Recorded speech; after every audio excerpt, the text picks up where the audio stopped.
नमस्कार, मेरे YouTube channel में आपका स्वागत है। आज मैं बात करती हूँ वट सावित्री व्रत के बारे में। यह व्रत कब आता है और क्यों किया जाता है? यह व्रत ज्येष्ठ मास की अमावस्या तिथि को पड़ती है और इस बार यह व्रत 9 तारीख बुधवार को दोपहर 1:19 से प्रारंभ हो रहा है और 10 तारीख गुरुवार के दिन सूर्योदय से लेकर शाम 3:16 तक रहेगा। क्योंकि सूर्योदय कालीन तिथि गुरुवार को पड़ रही है, इसलिए इस व्रत को और पूजा को गुरुवार के दिन ही करें। इस व्रत को महिलाएं अपने पति की दीर्घ आयु के लिए और बच्चों के उज्जवल भविष्य के लिए करती हैं। इस व्रत में वटवृक्ष की पूजा की जाती है। हिंदू समाज में इस वृक्ष का बड़ा महत्व है। कहते हैं कि जड़ों में ब्रह्मा, तनों में विष्णु और डाली में और पत्तों में शिव जी का वास होता है। इसी वृक्ष के नीचे माँ सावित्री ने अपने पति के प्राणों को यमराज से पुनः वापस मांग लिया था। शास्त्रों में कहा जाता है माँ सावित्री बहुत ही पतिव्रता थी और सत्यवान बहुत ही धार्मिक था। इस व्रत की पूजा के लिए आप एक किताब मंगवा लें। उसी में आपको माँ सावित्री और सत्यवान की कथा का पूरा वर्णन मिलेगा।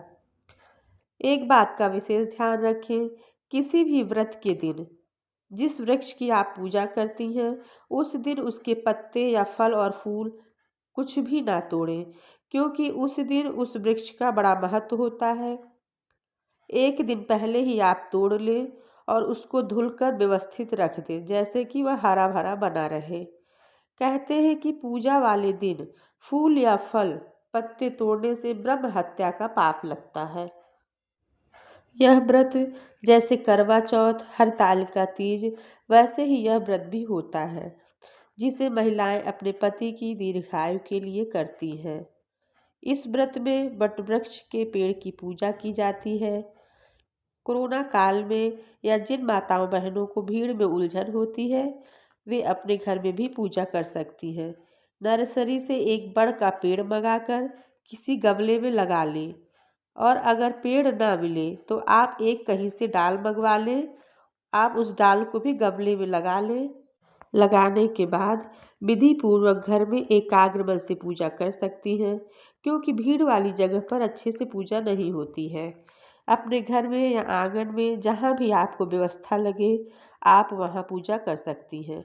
पूजा करते समय आप 16 श्रृंगार करें, लाल रंग की साड़ी या चुनरी पहने, इच्छा अनुसार आप भोग लगाएं, दक्षिणा चढ़ाएं। सब सामग्री आप एकत्रित कर कर विधि पूर्वक पूजा करें और पूजा करने के बाद आप फेरा लगाएं।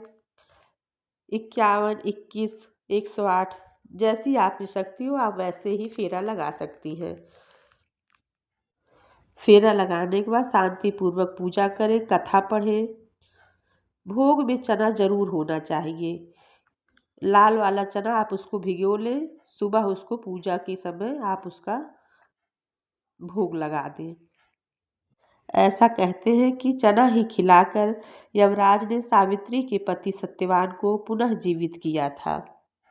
इस दिन आपको तिल के तेल का सेवन नहीं करना है और आप पूजा पाठ करने के बाद हो सके तो आप 7 या 11 आहुति भी आप दे सकती हैं। गाय के कंडे में आप काला तिल, जौ, चावल, गाय का घी, चंदन, गुग्गुल, गुड़, ये सब 7 चीज़ें मिलाकर आप 7 या 11 आहुति आप भगवान को दें, जिससे भगवान प्रसन्न होंगे और आपकी समस्त मनोकामनाएं पूर्ण होगी और आपका घर धन धान्य से खुशियों से भरा रहेगा, सुख समृद्धि बढ़ती रहेगी। धन्यवाद। अगर मेरा वीडियो आपको पसंद आया हो तो आप लाइक, सब्सक्राइब, शेयर ज़रूर करें।